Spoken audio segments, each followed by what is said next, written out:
Chapter 26.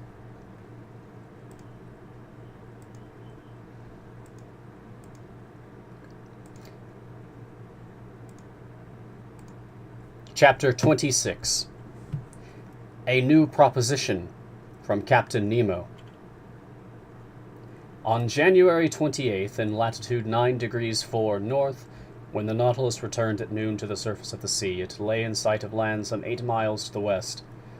Right off, I observed a cluster of mountains about 2,000 feet high, whose shapes were very whimsically sculpted. After our position fix, I re-entered the lounge, and when our bearings were reported on the chart, I saw that we were off the island of Ceylon, that pearl dangling from the lower lobe of the Indian peninsula. I went looking in the library for a book about this island, one of the most fertile in the world. Sure enough, I found a volume entitled Ceylon and the Cingalese, by H.C. Sir Esquire. Re-entering the lounge, I first noted the bearings of Ceylon, on which antiquity lavished so many different names. It was located between latitude 5 degrees 55 and 9 degrees 49 north, and between longitude 79 degrees 42 and 82 degrees 4 east of the meridian of Greenwich. Its length is 275 miles, its maximum width 150 miles, its circumference 900 miles, its surface area 24,448 square miles, in other words, a little smaller than that of Ireland. Just then Captain Nemo and his chief officer appeared to me. The captain glanced at the chart, then, turning to me, "The island of Ceylon," he said, "is famous for its pearl fisheries. Would you be interested, Professor Aronnax, in visiting one of those fisheries?" "Certainly, Captain." "Fine. It's easily done. Only when we see the fisheries, we'll see no fishermen. The annual harvest hasn't yet begun. No matter. I'll give orders to make for the Gulf of Manor, and we'll arrive there late tonight." The captain said a few words to his chief officer, who went out immediately. Soon, the Nautilus re-entered its liquid element, and the pressure gauge indicated that it was staying at a depth of 30 feet. With the chart under my eyes, I looked for the Gulf of Mannar. I found it by the 9th parallel off the northwestern shores of Ceylon. It was formed by the long curve of Little Mannar Island. To reach it, we had to go all the way up Ceylon's west coast. "Professor," Captain Nemo then told me, "there are pearl fisheries in the Bay of Bengal, the seas of the East Indies, the seas of China and Japan, plus those seas south of the United States, the Gulf of Panama and the Gulf of California, but it's off Ceylon that such fishing reaps its richest rewards. No doubt we'll be arriving a little early. Fishermen gather in the Gulf of Mannar only during the month of March, and for 30 days some 300 boats concentrate on the lucrative harvest of these treasures from the sea. Each boat's manned by 10 oarsmen and 10 fishermen, the latter divide into 2 groups, dive in rotation, and descend to a depth of 12 meters with the help of a heavy stone clutched between their feet and attached by a rope to their boat." "You mean," I said, "that such primitive methods are still all that they use?" "All," Captain Nemo answered me. "Although these fisheries belong to the most industrialized people in the world, the English, to whom the Treaty of Amiens granted them in 1802. "Yet it strikes me that diving suits like yours could perform yeoman service in such work." "Yeah, since those poor fishermen can't stay long underwater. On his voyage to Ceylon, the Englishman Percival made much of a Kaffir who stayed under 5 minutes without coming up to the surface. But I find that hard to believe. I know that some divers can last up to 57 seconds, and highly skillful ones to 87. But such men are rare, and when the poor fellows climb back on board, the water coming out of their noses and ears is tinted with blood. I believe the average time underwater these fishermen can tolerate is 30 seconds, during which they hastily stuff their little nets with all the pearl oysters they can tear loose. But these fishermen generally don't live to advanced age. Their vision weakens, ulcers break out on their eyes, sores form on their bodies, and some are even stricken with apoplexy on the ocean floor." "Yes," I said. "It's a sad occupation, and one that exists only to gratify the whims of fashion. But tell me, Captain, how many oysters can a boat fish up in a workday? About 40,000 to 50,000.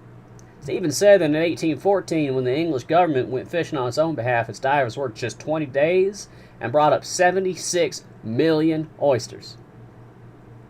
At least, I asked, the fishermen are well paid, aren't they? Hardly, Professor. In Panama, they make just $1 a week. In most places, they earn only a penny for each oyster that has a pearl, and they bring up so many that have none. Only 1 penny to those poor people who make their employers rich. That's atrocious. On that note, Professor, Captain Nemo told me, you and your companions will visit the Manar Oyster Bank, and if by chance some eager fisherman arrives early, well, we can watch him at work. That suits me, Captain. By the way, Professor Aronnax, you aren't afraid of sharks, are you? Sharks! I exclaimed. This struck me as a pretty needless question, to say the least. Well, Captain Nemo went on, I admit, Captain, I'm not yet on very familiar terms with that genus of fish. We're used to 'em, the rest of us, Captain Nemo answered. And in time you will be too. Anyhow, we'll be armed, and on our way we might hunt a man-eater or two. It's a fascinating sport. So, Professor, I'll see you tomorrow bright and early. This said in a carefree tone, Captain Nemo left the lounge. If you're invited to hunt bears in the Swiss mountains, you might say, oh good, I get to go bear hunting tomorrow. If you're invited to hunt lions on the Atlas Plains or tigers in the jungles of India, you might say, ha! Now's my chance to hunt lions and tigers. But if you're invited to hunt sharks in their native element, you might want to think it over before accepting. As for me, I passed a hand over my brow, where beads of cold sweat were busy forming. Let's think this over, I said to myself, and let's take our time. Hunting otters in underwater forests, as we did in the forests of Crespo Island, is an acceptable activity, but to roam the bottom of the sea when you're almost certain to meet man-eaters in the neighborhood, that's another story. I know that in certain countries, particularly Andaman Islands, people don't hesitate to attack sharks, dagger in one hand and noose in the other, but I also know that many who face these fearsome animals don't come back alive. Besides, I'm not one of them, and even if I were, in this instance, I don't think a little hesitation on my part would be out of place. And there I was, fantasizing about sharks, envisioning huge jaws armed with multiple rows of teeth and capable of cutting a man in half. I could already feel a definite pain around my pelvic girdle, and how I resented the offhand manner in which the captain had extended his deplorable invitation. You would have thought it was an issue of going to the woods on some harmless fox hunt. Thank heavens, I said to myself. Conseil will never want to come along, and that'll be my excuse for not going with the captain. As for Ned Land, I admit I felt less confident of his wisdom. Danger, however great, held a perennial attraction for his aggressive nature. I went back to reading Sir's book, but I leafed through it mechanically. Between the lines, I kept seeing fearsome, wide-open jaws. Just then, Conseil and the Canadian entered with a calm, even gleeful air. Little did they know what was waiting for them. Ye gods, sir, Ned Land told me. Your Captain Nemo, devil take him, has just made us a very pleasant proposition. Oh, I said. You know about... With all due respect to Master, Conseil replied, the Nautilus's commander has invited us, together with Master, for a visit to Ceylon's magnificent pearl fisheries. He did so in the most cordial terms, and conducted himself like a true gentleman. He didn't tell you anything else? Nothing, sir, the Canadian replied. He said he'd already discussed this little stroll. Indeed, I said. But he didn't give you any details on... Not a one, Mr. Naturalist. You'll be going with us, right? Me? Why, yes, certainly, of course. I can see that you like the idea, Mr. Land. Yes. It will be a really unusual experience. And possibly dangerous, I added, in an insinuating tone. Dangerous, Ned Land replied. A simple trip to an oyster bank? Assuredly, Captain Nemo hadn't seen fit to plant the idea of sharks in the minds of my companions. For my part, I stared at them with anxious eyes, as if they were already missing a limb or two. Should I alert them? Yes, surely, but I hardly knew how to go about it. Would Master, Conseil said to me, give us some background on pearl fishing? On the fishing itself? I asked. Or on the occupational hazards that... On the fishing, the Canadian replied. Before we tackle the terrain, it helps to be familiar with it. All right. Sit down, my friends, and I'll teach you everything I myself have just been taught by the Englishman H.C. Sir. Ned and Conseil took seats on a couch, and right off the Canadian said to me, Sir, just what is a pearl, exactly? My gallant Ned, I replied, for poets a pearl is a tear from the sea. For Orientals, it's a drop of solidified dew. For the ladies, it's a jewel they can wear on their fingers, necks, and ears that's oblong in shape, glassy in luster, and formed from mother of pearl. For chemists, it's a mixture of calcium phosphate and calcium carbonate, with a little gelatin protein. And finally, for naturalists, it's a simple festering secretion from the organ that produces mother of pearl in certain bivalves. Branch mollusca, Conseil said. Class Acephala, order Testacea. Correct, my scholarly Conseil. Now then, those Testacea capable of producing pearls include rainbow abalone, turbo snails, giant clams, and saltwater scallops. Briefly, all those that secrete mother of pearl, in other words, that blue, azure, violet, or white substance lining the insides of their valves. Are mussels included too? The Canadian asked. Yes. The mussels of certain streams in Scotland, Wales, Ireland, Saxony, Bohemia, and France. Good, the Canadian replied. From now on, we'll pay closer attention to 'em. But, I went on, for secreting pearls, the ideal mollusk is the pearl oyster Meleagrina margaritifera, that valuable shellfish. Pearls result simply from mother of pearl solidifying into a globular shape. Either they stick to the oyster shell or they become embedded in the creature's folds. On the valves, a pearl sticks fast. On the flesh, it lies loose. But its nucleus is always some small, hard object, say a sterile egg or a grain of sand, around which the mother of pearl is deposited in thin, concentric layers over several years in succession. Can one find several pearls in the same oyster? Conseil asked. Yes, my boy, there are some shellfish that turn into real jewel coffers. They even mentioned one oyster, about which I remain dubious, that supposedly contained at least 150 sharks. 150 sharks! Ned Land yelped. Did I say sharks? I exclaimed hastily. I meant 150 pearls. Sharks wouldn't make sense. Indeed, Conseil said. But how will Master now tell us how one goes about extracting these pearls? One proceeds in several ways. And often when pearls stick to the valves, fishermen even pull them loose with pliers. But usually the shellfish are spread out on mats made from the esparto grass that covers the beaches. Thus they die in the open air, and by the end of 10 days they've rotted sufficiently. Next, they were immersed in huge tanks of salt water. Then they're opened up and washed. At this point the sorters begin their twofold task. First, they will remove the layers of mother of pearl, which are known in the industry by the names legitimate silver, off-white, or off-black, and these are shipped out in cases weighing 125 to 150 kilograms. Then they will remove the oyster's meaty tissue, boil it, and finally strain it in order to extract even the smallest pearls. Do the prices of these pearls differ depending on their size? Conseil asked. Not only on their size, I replied, but also according to their shape, their water, in other words, their color, and their orient, in other words, that dappled, shimmering glow that makes them so delightful to the eye.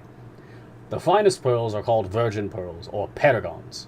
They form in isolation within the mollusk's tissue. They're white, often opaque, but sometimes of opalescent transparency, and usually spherical or pear-shaped. The spherical ones are made into bracelets, the pear-shaped ones into earrings, and since they're the most valuable, they're priced individually. The other pearls that stick to the oyster shell are more erratically shaped and are priced by weight. Finally, classed in the lowest order, the smallest pearls are known by the name seed pearls. They're priced by the measuring cup and are used mainly in the creation of embroidery for church vestments. But it must be a long, hard job sorting out these pearls by size, the Canadian said. No, my friend, that task is performed with 11 strainers, or sieves, that are pierced with different numbers of holes. Those pearls staying in the strainers with 20 to 80 holes are in the first order. Those not slipping through the sieves are pierced with 100 to 800 holes and are in the second order. Finally, those pearls for which one uses strainers pierced with 900 to 1,000 holes make up the seed pearls. How ingenious, Conseil said, to reduce dividing and classifying pearls to a mechanical operation. And could Master tell us the profits brought in by harvesting these banks of pearl oysters? According to Sir's book, I replied, the Ceylon fisheries are farmed annually for a total profit of 3 million man-eaters. Francs! Conseil rebuked. Yes, francs, 3 million francs, I went on, but I don't think these fisheries bring in the returns they once did. Similarly, the Central American fisheries used to make an annual profit of 4 million francs during the reign of King Charles V, but now they bring in only two-thirds of that amount. All in all, it's estimated that 9 million francs is the current yearly return for the whole pearl harvesting industry. But, Conseil asked, haven't certain famous pearls been quoted at extremely high prices? Yes, my boy. They say Julius Caesar gave Servilia a pearl worth 120,000 francs in our currency. I've even heard stories, the Canadian said, about some lady in ancient times who drank pearls in vinegar. Cleopatra, Conseil shot back. Must have tasted pretty bad, Ned Land added. Abominable, Ned, my friend, Conseil replied. But when a little glass of vinegar is worth 1,500,000 francs, its taste is a small price to pay. I'm sorry I didn't marry the gal, the Canadian said, throwing up his hands with an air of discouragement. Ned Land married to Cleopatra, Conseil exclaimed. But I was all set to tie the knot, Conseil, the Canadian replied in all seriousness, and it wasn't my fault the whole business fell through. I even bought a pearl necklace for my fiancée, Kate Tender, but she married somebody else instead. Well, that necklace cost me only $1.50, but you can absolutely trust me on this, Professor. Its pearls were so big they wouldn't have gone through that strainer with 20 holes. My gallant Ned, I replied, laughing. Those were artificial pearls, ordinary glass beads whose insides were coated with essence of Orient. Wow, the Canadian replied. That essence of Orient must sell for quite a large sum. As little as 0. It comes from the scales of a European carp. It's nothing more than a silver substance that collects in the water and is preserved in ammonia. It's worthless. Maybe that's why Kate Tender married somebody else, replied Mr. Land philosophically. But, I said, getting back to pearls of great value, I don't think any sovereign ever possessed one superior to the pearl owned by Captain Nemo. This one? Conseil said, pointing to a magnificent jewel in its glass case. Exactly. And I'm certainly not far off when I estimate its value at 2 million, francs, Conseil said quickly. Yes, I said. 2 million francs. And no doubt all it cost our captain was the effort to pick it up. Ha! Ned Land exclaimed. During our stroll tomorrow, who says we won't run into one just like it? Bah! Conseil put in. And why not? What good would a pearl worth millions do us here on the Nautilus? Here, no, Ned Land said. But elsewhere. Oh, elsewhere, Conseil put in, shaking his head. In fact, I said, Mr. Land is right. And if we ever brought back to Europe or America a pearl worth millions, it would make the story of our adventures more authentic. And much more rewarding. That's how I see it, the Canadian said. But, said Conseil, who perpetually returned to the didactic side of things. Is this pearl fishing ever dangerous? No, I replied quickly, especially if one takes certain precautions. What risk would you run into in a job like that? Ned Land said, swallowing a few gulps of salt water. Whatever you say, Ned. Then, trying to imitate Captain Nemo's carefree tone, I asked, "By the way, gallant Ned, are you afraid of sharks?" "Me," the Canadian replied. "I'm a professional harpooner. It's my job to make a mockery of them." "It isn't an issue," I said, "of fishing for them with a swivel hook, hoisting them onto the deck of a ship, chopping off the tail with the sweep of the axe, opening the belly, ripping out the heart, and tossing it into the sea." "So it's an issue of—" "Yes, precisely. In the water. In the water." "Ye gods, just give me a good harpoon. You see, sir, these sharks are badly designed. They have to roll their bellies to snap you up. And in the meantime," Ned Land had a way of pronouncing the word snap that sent chills down the spine. "Well, how about you, Conseil? What are your feelings about these man-eaters?" "Me?" Conseil said. "I'm afraid I must be frank with Master."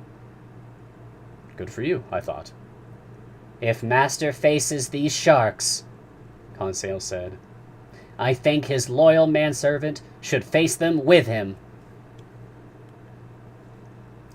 End of chapter 26.